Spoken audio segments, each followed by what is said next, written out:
Welcome back. This Saturday, boaters will gather on Lake St. Clair for Raft 2019. It is one of the world's largest boat tie-ups. But before the party gets started, we are reminding you of some boating practices to make sure you and others stay safe. We are so happy to have Ben Johnson here, a personal injury attorney at Ben Johnson Law. Nice to have you. Nice to see you again. Good, thanks.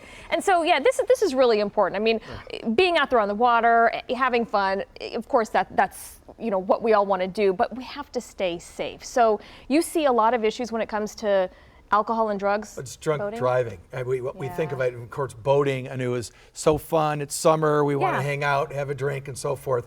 But a boat is like a car. It goes fast. It has a huge motor, and bad things happen when people get drunk or high and just do crazy things.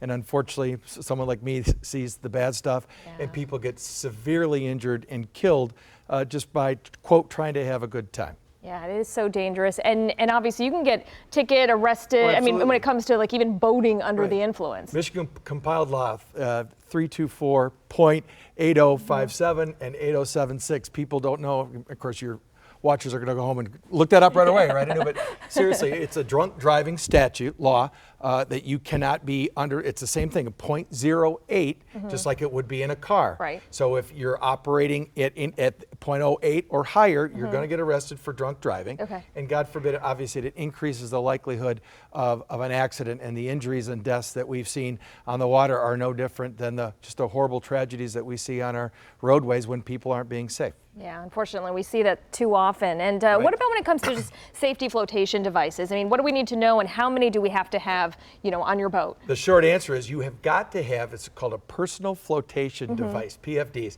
but you've got to have exactly the same amount per person. Everybody has to have one. And the recommendation is, especially smaller kids, but the kids should be wearing them at all times, and be quite honest, everyone should. We're not gonna, right? But everyone really should, because you think about an accident, it's too late while you're already in the water, and God forbid people drown. But short answer, have to have one per everybody on the boat. Yeah, and we've seen it too. People who can swim, we know how strong that water and those currents are too. Currents are incredible. I mean, that's really no match. No, it's not. And again, then when you're outside of a boat, who's coming behind you, who's coming across you, another boat, a jet ski, or they're actually called, jet skis are all over everywhere. They go faster, they go in and out of traffic. So unfortunately, you're out of the boat, you're in harm's way. And so what do you need to do if you are involved in a situation like that? It'd be identical to what you would be in a traffic accident. You'd obviously want to call the authorities and let them know. You want to make sure if anybody needs medical attention immediately, you're going to call 911, you're going to call the Coast Guard.